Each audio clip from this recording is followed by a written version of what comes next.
You're listening to Healing Voices Project, where we share stories and the latest information from people who fight addiction every day. I'm Mike Torville, your host and author of Voices from the Fallen. Thank you for listening, for following, and most of all, for sharing with people you care about. Make your voice count too.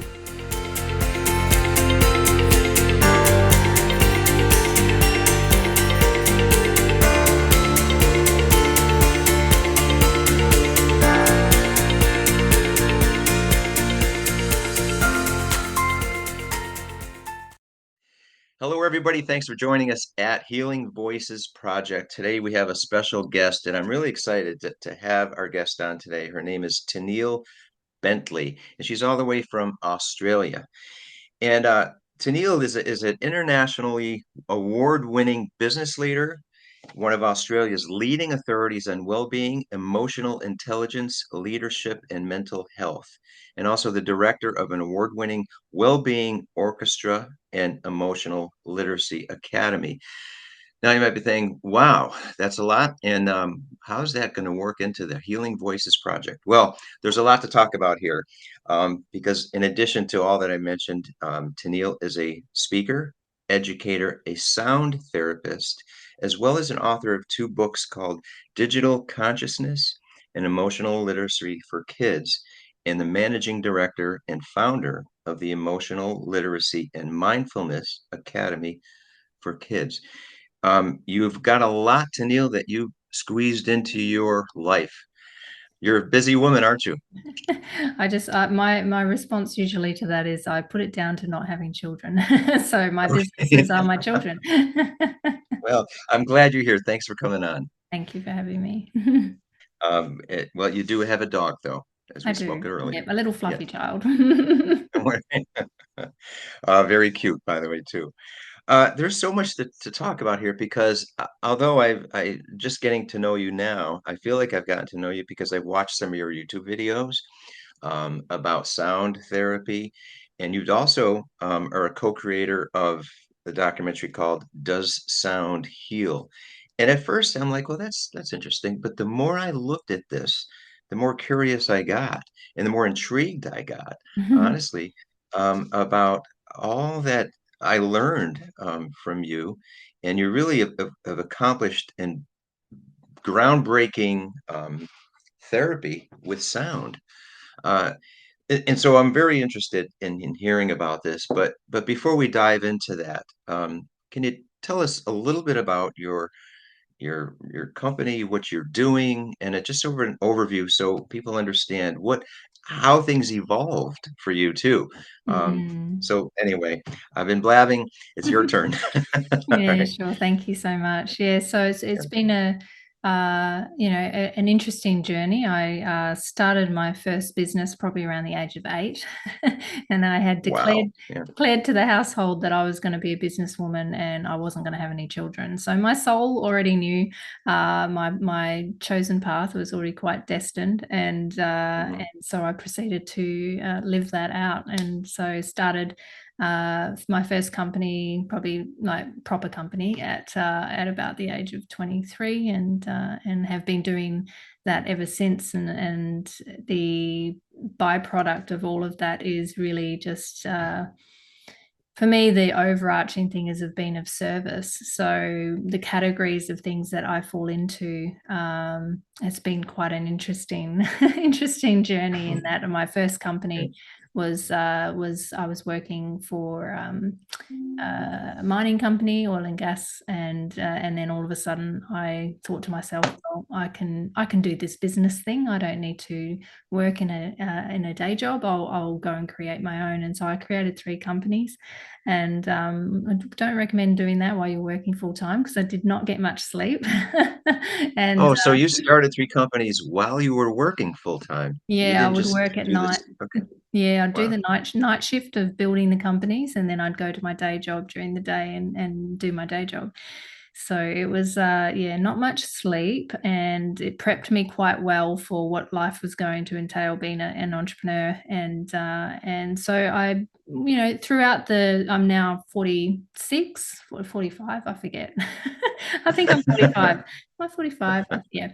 And anyway, it doesn't matter, it's just number.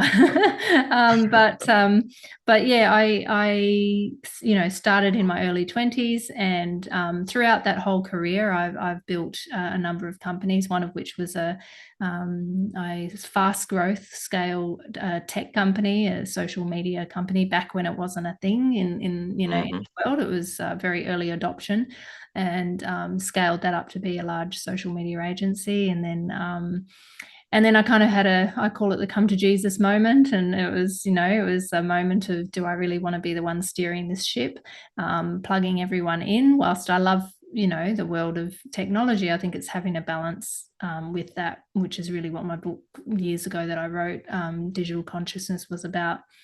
And so, in amongst that entrepreneurial journey, I then had this awareness that I was very much in my head space and not in my heart space. And parallel to that, I was running a global charitable organization as well.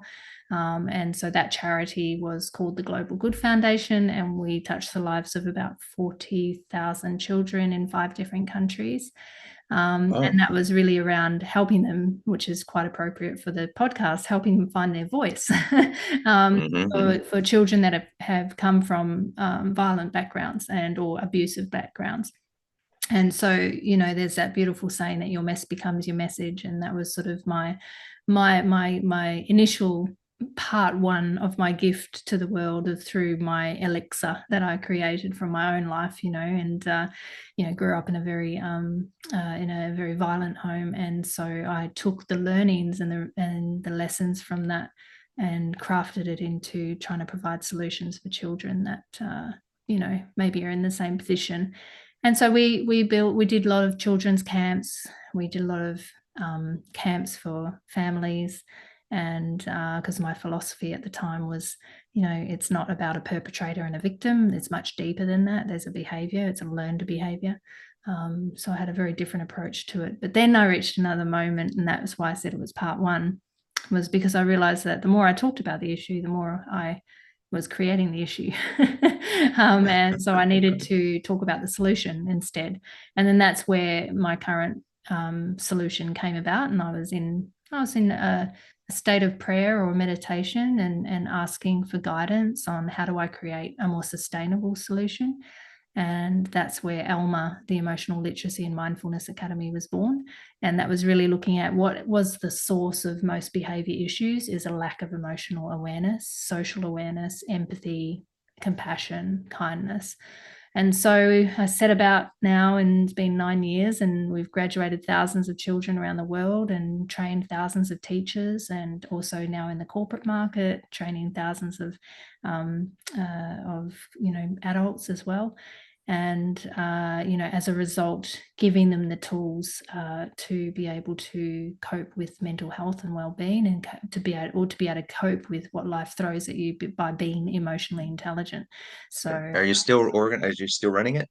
it's still running, yes, yep. So that's my main project, is Alma, and Hmm. then the other one as well is in music. So there were two components of where my life shifted after I had this awareness of not wanting to do the Hmm. tech company. One part was to do the Alma, which was the emotional literacy programs, and providing tools for children even as young as in nappies. And then the other bucket was music, Hmm. and using it as a therapeutic tool. So the therapeutic tool was basically to be able to help people alleviate things like addiction, grief, anxiety, trauma, PTSD, and that's where the orchestra was born, and that's where the film was born. So it's kind of Wow. been a And so we'll get complex now. web. It started because you are a musician yourself. I am, yes, yeah. Yeah. And are you also a singer? I am. So my voice is my main instrument, and that's what I really use a lot. And then I have a lot of instruments that accompany that. And then of course I went and got an orchestra and tuned them down to 432 hertz, because I wanted to create two genres into one, just for fun. Well, and here I think and that's where I started to get interesting because I started watching some of your other programs and videos that you were on. And I give you an immense amount of credit for that because you do speak very casually about it. It's no big deal. I just got myself an orchestra. Well, that's an it sounds like it's just an easy thing to do. There's a lot of work behind it. And but you got yourself an orchestra because you recognized that there was something to the sound in therapy. And you just again casually mentioned that you took the is it the megahertz down from 440 to 432. Can you explain what that means and the effect of that? Yeah, sure. So when I began the Yeah. therapeutic music journey, my Hmm. instruments that I had were actually tuned to a different tuning center. So in most of our music that we listen to is tuned to about 440 hertz or 444, depending on where you are with different instruments. But typically, all of our music we listen to is at that tuning center. Now, there's a lot of theories around that go around that say that it's not harmonic with the human body. I kind of stumbled into it, and I always say to my sound students that your instrument picks you, and I also think the same about a frequency. Like the frequency selects you, and I was going through this unaware selection process, and I had this instrument that was tuned to 432, created this music on this beautiful instrument, which is an old ancient instrument used for therapeutic music. And so the 432 hertz component from a scientific point of view is if we were to look at the sound wave oscillates at about 440 hertz normally. So it's 440 cycles per second of the sound wave before it hits your ear. And with the 432, it's obviously set, it's slower. So it's 432 cycles instead of 440 cycles before we. Can I, and not to interrupt, but did you arrive at this by trial and error, or did you target and realize that 432 was the number you were trying to achieve? How did you arrive at that? Yeah, Yeah. well, it happened that it was my instrument was already pre-tuned to 432. So therefore Okay. everything else I built in my repertoire of instruments became that frequency. And then I also discovered by using it for myself how deeply Hmm. therapeutic it was. And I was like, is it the instrument? Is it the frequency? And then I began doing it with groups over decades and found that it was having really profound responses for people. So much so that when we do our concerts with the orchestra, because it's quite a large, you kind of got 432 hertz on steroids, with the whole orchestra.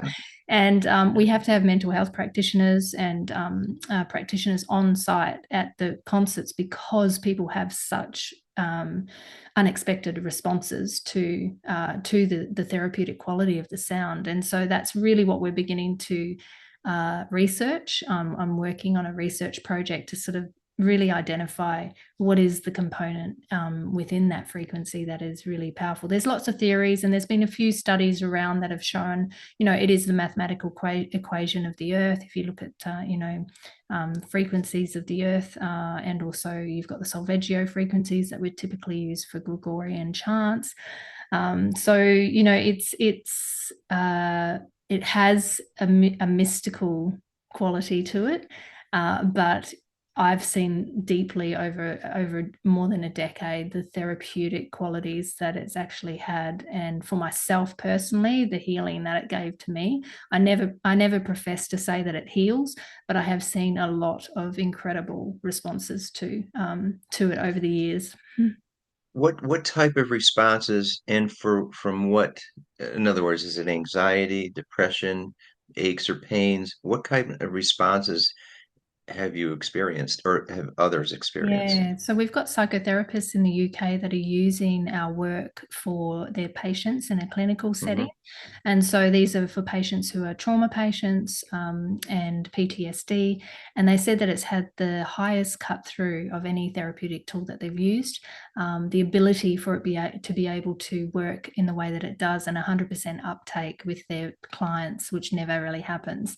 In the context of my own, I suppose, like quantitative, or qualitative research with Hmm. over decades, hundreds and probably thousands of people, many, many of thousands of people actually. At the Responses that I have experienced personally is people who have slept really well that night, that have had insomnia for most of their night. There's been physical pain that has been relieved. There's been mental, emotional pain that's been relieved. But again, these are just anecdotal based on individuals. We want to make sure that, we when we go into, for me, I love that side of it, but I also love the science as well. So that's why I teamed up with Dr. John Prince and Dr. Alan Harvey from UWA and Murdoch. And we are pooling together to look at trying to develop a research, one of the largest ones on this particular frequency, just to identify, is it the frequency? Is it the type of music? Because the music itself is created to be a drone-like effect. And so it goes for at least an hour. And is it the drone-like effect? There's so many components. And then, of course, there's the beautiful mystical components that are immeasurable. It's like trying to measure the subjective, trying to measure the immeasurable. How do you measure someone's personalized response to something that's such a deeply personal experience?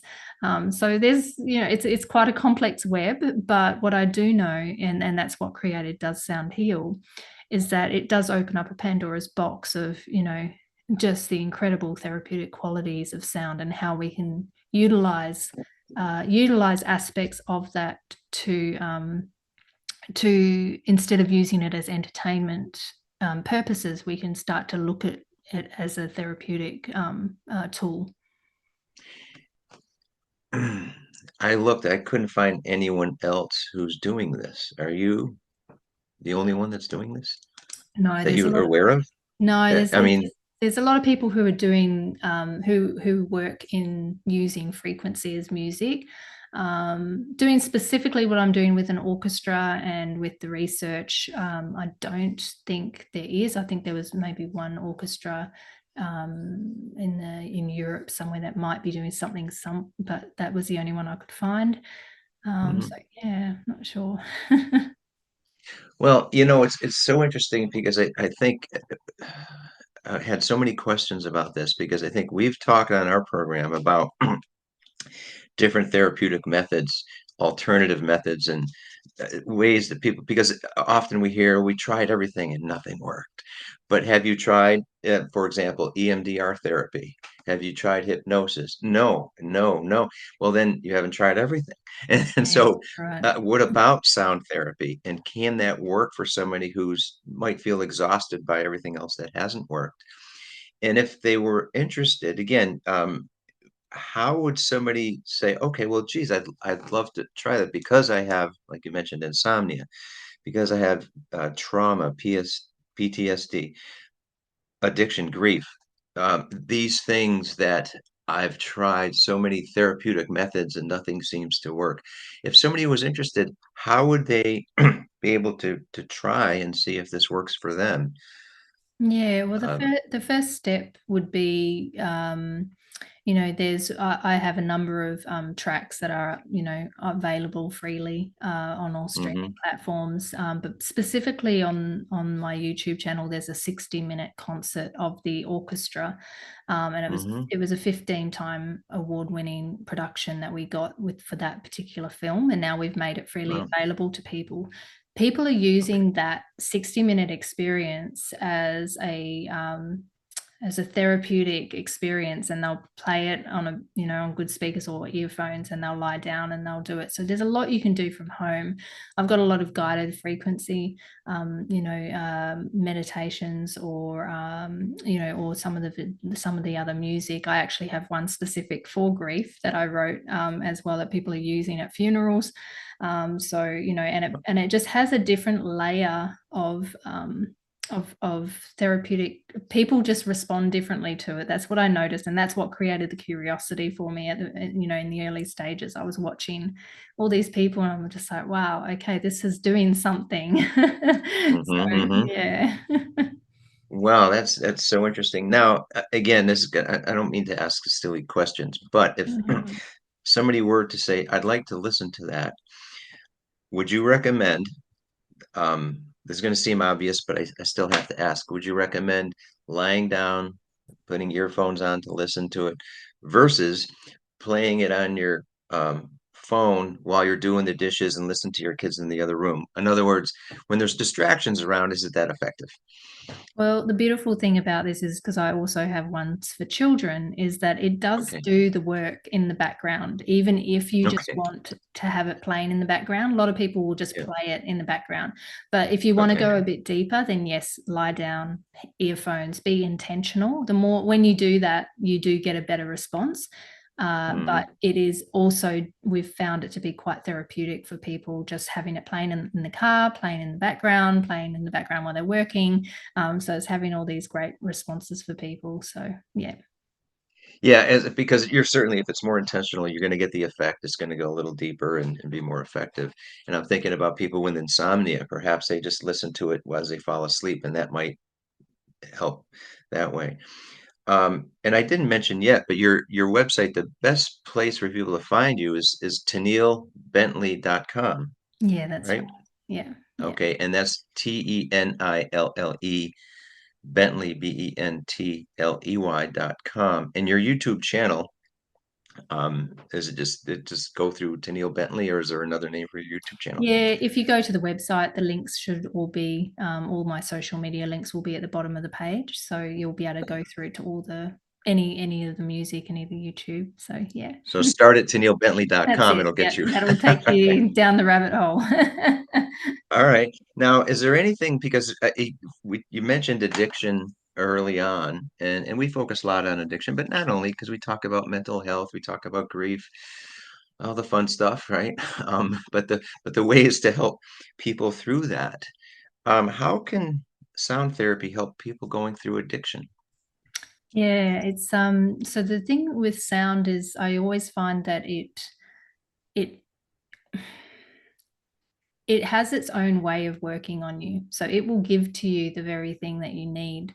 So Mhm. if you are struggling with addiction, you can start your sound therapy journey with the intention of perhaps finding peace or finding a sense of peace. And then somehow, the more you expose yourself to these frequencies, the more you actually begin to shift, things shift just very subtly and sometimes very powerfully, but it's always different for everyone. So it's very hard to say that there's a box as to how it all works for people. But the thing with, the way that the sound wave works, and when sound carries the frequency, and it carries the messages in a in its own way. And if I was to pop everyone under a microscope, at a subatomic level, we'd all be vibrating at a certain rate depending on how we are, and Right. what happens is that certain things, like if it is addiction or something, it's obviously addiction's just the surface level. It's obviously a lot deeper than that.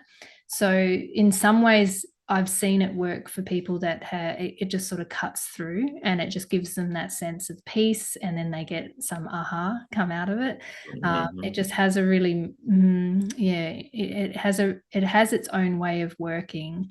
And I think that's why, I get so curious about how does this work, and I really believe that it in many ways, like I said, under a microscope, you might be vibrating at a certain rate. And when we have pain or trauma, we hold that memory of it in our cells. I think Eckhart Tolle calls it, like the pain body, the emotional pain body. So it's like there's a point in our body, and it either manifests as a physical ailment, or it holds in there as a memory of an emotional ailment. And the beautiful thing about when you bring in sound as being the dominant frequency, our cells will, by way of entrainment, start to mimic the dominant frequency that we're exposing ourselves to. So what happens is the cells that were vibrating at a certain rate before under the microscope are now starting to vibrate at a different rate, trying to mimic the dominant frequency. So sympathetic resonance is what it's called. You hit one tuning fork and the other one that's in the same tune will vibrate on its own, and they'll talk back to each other. Um, Mm. so it's sort of similar in that respect. So you have the dominant frequency, or that dominant sound, and the cells will mimic it. And then what happens is it picks up in the body where those emotional pain bodies are. So it's very not unusual for people to feel heaviness in certain parts of their body, tingling, and I get them just to breathe through it, because what happens is it gets stuck at wherever it is held in the body. And so it's like the sound is trying to bring your cells, and it's creating movement. If you imagine under a microscope, all the cells might be, coagulated and stuck together, and then you create sound and it starts moving, then they start to move. And when there's movement, and if there's an emotional pain body memory in there, there's going to be a block. And that's where they'll feel the heaviness. And it's not unusual. A lot of people will have that heaviness in certain joints or certain parts of the body, or in the chest or in the stomach or wherever it's been held.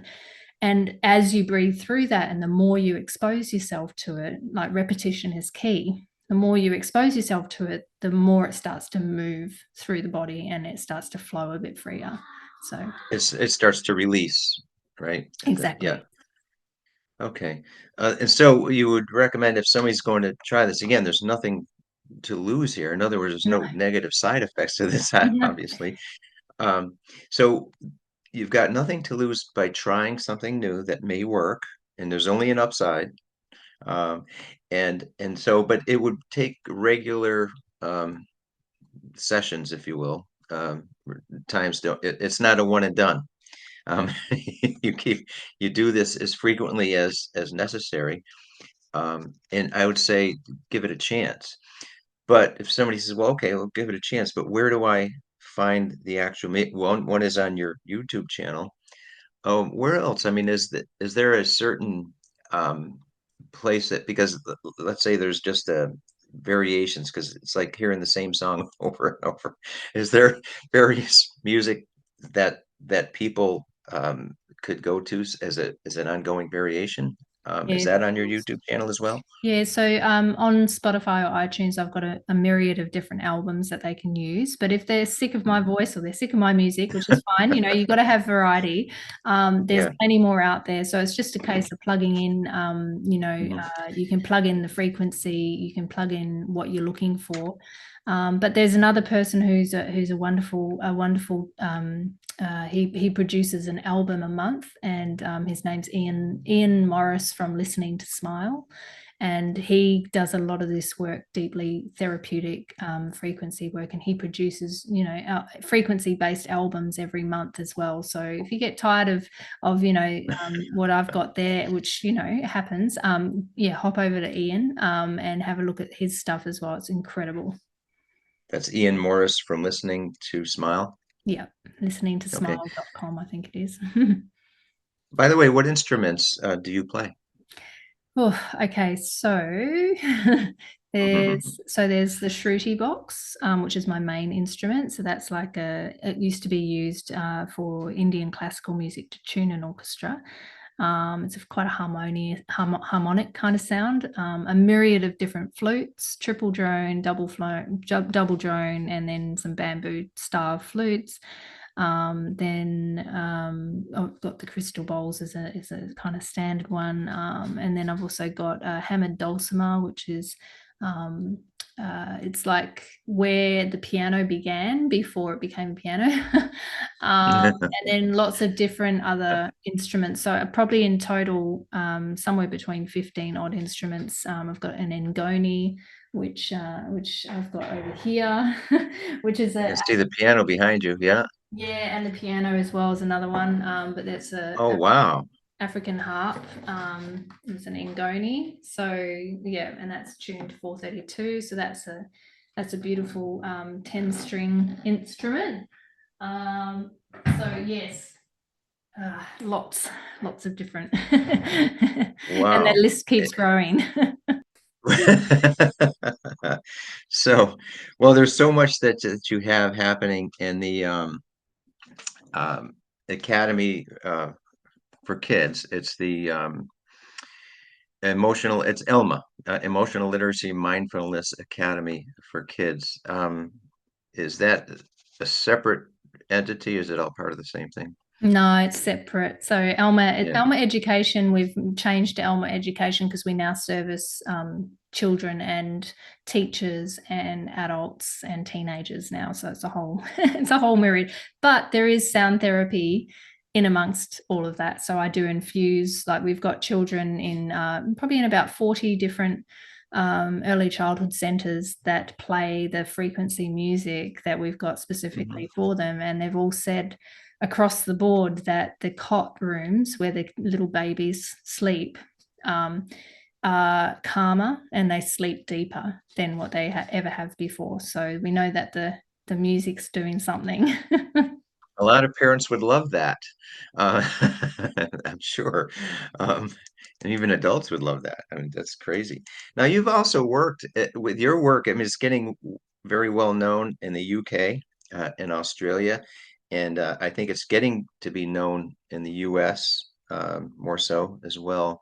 I think people will be starting to hear your name more often, I would think.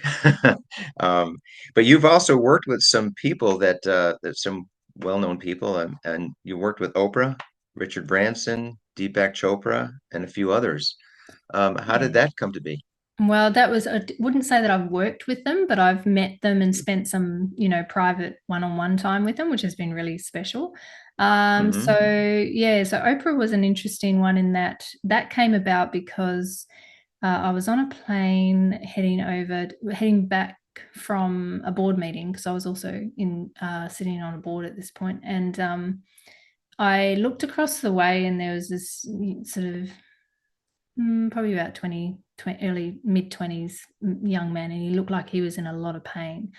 And I kind of felt into it, and I was like, "Oh, I think he's got a migraine because I've got auto." From across the room, you were attracted to a person who showed. Well, we were in the plane, so I was like one back, so it was Okay, okay, not far, and I was yeah. nowhere to look, and you kind of look across, and I could see he was crying and in pain, Oh, and I kind of felt into it, and I thought, oh, and I kind of got the intuition that it was probably a migraine, and because I get them, and I've got a mirror, part of my journey has been I've got a complex autoimmune conditions in mhm. my body, which migraine is one of the symptoms, and so I had some remedies in my handbag, and I felt so deeply compassionate for and empathetic for the pain that he was in. And I realized that his mum was and dad were next to them. I kind of just figured out that who was who. Hmm. And so I went to the mother and the father and I said, I can see your son's in a lot of pain.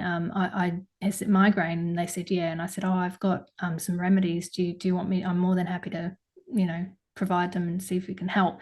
So I did that and then went back to my chair. And then afterwards, the wife came up to me and said, oh, my husband is heading up the production for the Australian tour for Oprah, and we'd like to gift you some VIP tickets because of your beautiful gesture. And so that's sort of how it Wow. came about, which was really Oh, interesting. well, that's a good Yeah. story. Wow. Yeah, it was Wow. beautiful. Yeah, and then with Richard Branson, it was through a work thing, and we got to spend four of us got to spend 1 hour with him, and then I kind of continued the relationship with him from there. And yeah, it was yeah, he's a lovely, well, seems to be a lovely person. Yeah. Yeah, you never really know a person sometimes. I, well, your experience was good, and that's what counts, It right? was a good experience. Um, Yeah. and you mentioned something that I wanted to ask you about too, because you have gone through some health issues yourself over a number of years. Yeah. And how has that evolved, and how are you doing now, and how did you work through all of that? And I mean, I think from what I learned, you had begun with some issues and health issues when you were young.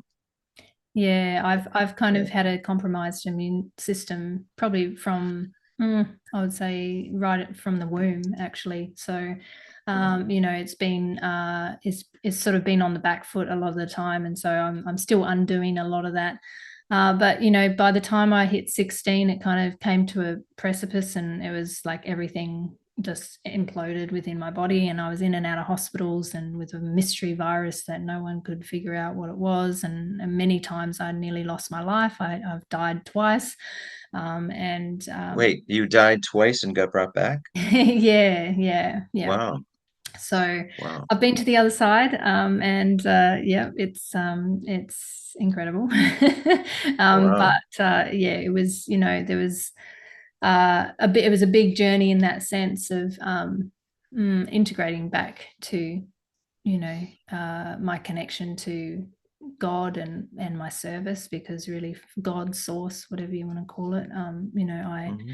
I've been in deep service ever since. And but in that time, in my early 20s, I was in and out of hospitals. Many times they had said to my mother that I would to expect that I might not live. So it was very severe, and it was very complex. And ultimately, as well as they tried, the Western medicine world did not succeed in trying to. They basically said that I was going to have to live with it for the rest of my life, and I was like, "That's not going to happen." So I Hmm. proceeded to take another path, and trained myself off all the medication that they had popped me on, and started to learn how to heal naturally. And that sort of took me down a path of, finding modalities, finding tools, and changing lifestyle, environment, all sorts of things, and really looking at. And I'm still on the journey, but I went from getting these flare ups. The closest thing I can describe it to is like a slow seizure. And I would get them when it was good. I would get them Hmm. every fortnight for about 3 to 4 days. I'd be in bed and I couldn't function at all. So I was unable to breathe properly. I couldn't talk. My heart rate from walk from here to the door, I would be like I'd run a marathon. I'd get rheumatoid arthritis through my whole body, migraine, blood nose, and when it was really bad, I had blood ear, and nausea, and just everything connected to the vagus nerve was inflamed, basically.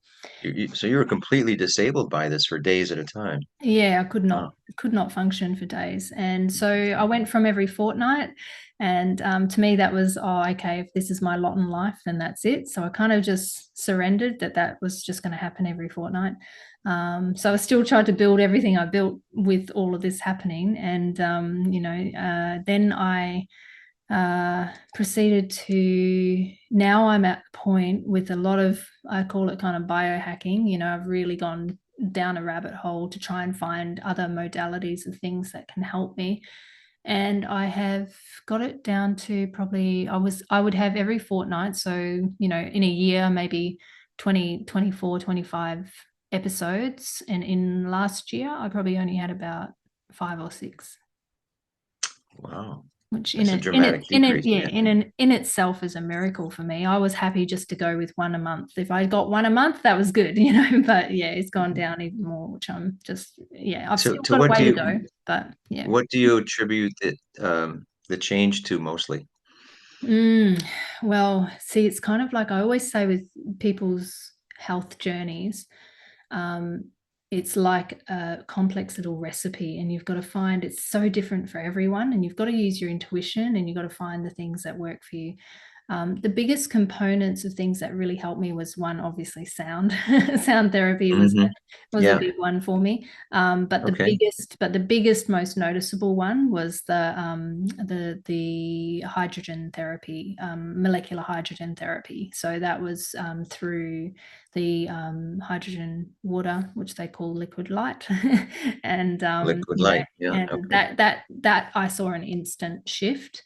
And then also now I'm working with some this kind of like called phototherapy, and that also helps with regrowing and stimulating new stem cell regrowth and telomere growth. And I'm finding that combination of the two are working really well, and it's all done naturally. So it's all using light, or it's all using water, or Or sound, both. and sound And too, right? sound, light, water, Yes. sound. Yeah. It's funny, and you talked about Western medicine and some of the things that didn't work, and in the what some people refer to Western or modern medicine, and they use the phrase alternative medicine as if that's alternative and different. But sometimes I have to think about this and think, some of this quote alternative medicine has been around for thousands of years, predates modern medicine, which is sort of the opposite. And alternative medicine is really what should be contributed the more natural and traditional, because Absolutely. it's been Absolutely. proven to work. It's been proven Mm, to work for longer than some of the Western medicine remedies, exactly. right? That's been my Uh, default now. So I'll always go the natural route first. Then if yeah. I'm exhausted out of that, then my last resort is, but I've been able to I was able to, go from going into a hospital, at least almost every couple of months to not going to a hospital for over 12 years. It was my longest stint, 12 years. Wow. And that was as a result of, doing all these things for myself and finding that and using those. But I don't discount, if I have a broken leg, I want to be in a hospital. I want them to fix Well, it, of course. but when it Yeah. comes to the complexities of just going for a pill straight away, I'm not. That's not my first. I'm like, okay, let's exhaust all of this first, and then Hmm. try that next. But each has its place. But I just think, yeah, like you, it needs to be flipped around the other way. Yeah, but and you're right. You're right. You want to give it a chance to work, and if it does work, then wonderful. Because usually with the natural paths, there are less side effects. And we all know when you see an ad for a pill on TV, they list the side effects, and that's longer than the commercial itself. And so you want to try to say, let's steer clear of that if I can, and it only as a last resort. That's interesting. But it's amazing. You've accomplished quite a bit despite all the challenges that you've had. So and you're still young. I think you're somewhere between 45 and 46 because you weren't quite sure. I'm not Yeah. sure how old I am either. I lose count. I've lost count. I think because I'm just That's stuck. okay. I think I'm stuck at 30 or something. I'm not sure. That's fine. You still look great. Um, but at your young age, you've got a lot ahead of you. What's next? Yeah, so touring the encoder production is our next one of our next things. So there's a number of things. So touring the encoder production, which is the live concert, therapeutic concert experience, and we're a charity now, so we're looking at what we can do as a charitable organization to be able to facilitate, and support mental health and well-being through this experience.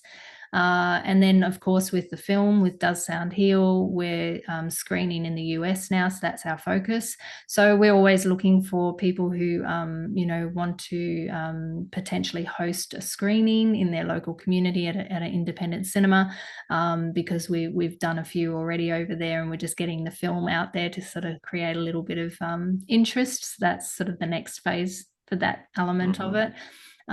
And with Elma, it is, we're rolling out internationally through Australia and well, not internationally, Australia, and then internationally in India at the moment. We do a lot in India for schools Okay. over there, and That's a start. Yeah, yeah, yeah, yeah. Yeah, yeah. So yeah.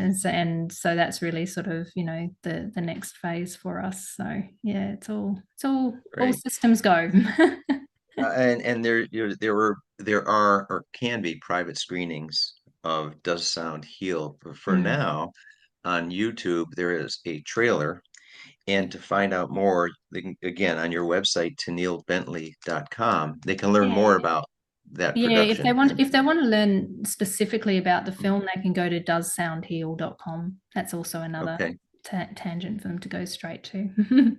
it's so interesting. Yeah. And I'm going to be looking at it, and I'm going to stay in touch with you because I'm curious how this is all going to progress, and certainly mention this to people. Um, well, Tenille, it's been great talking with you. Thank you so Um, much. It's been wonderful. sure.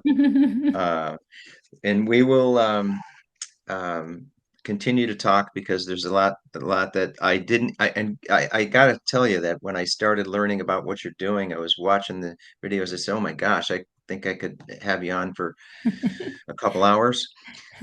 But I shouldn't do that. So anyway, I'm very interested in learning more about it and listening too, because like everyone, there's whether it's mental, it's emotional, it's physical. I would say, will are there methods that can help? without taking pills. And maybe Mm, I've suffered through insomnia off and on, and it drives me crazy. I'm just wondering, maybe this can help. mm. There's only an upside, there's no downside. It's Right. worth trying It is and worth looking into. trying. Yeah. Yeah. And if you can get yourself along to find someone local, that's good. A Mm, local sound healer, then that's mhm. the live experience is always way better than and then listening to it. It's still great listening to it, but you will get a whole different experience when you see it live or you experience it live. Yeah, and again, back to the people who watch our program, if they're dealing with addiction, dealing with grief, anxiety, mental health issues, same thing.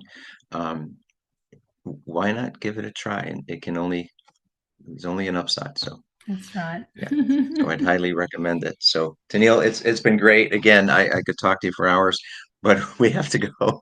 Thanks. So all right, well, we will continue looking into your work, and good luck, and hope to have you on again because I'm curious how this is all going to, and I think we're going to be hearing your name a lot. So I Thank appreciate your time. you. Thank you so And much. sure, and everybody, thanks for listening here at Healing Voices Project. We'll see you all soon. Thanks.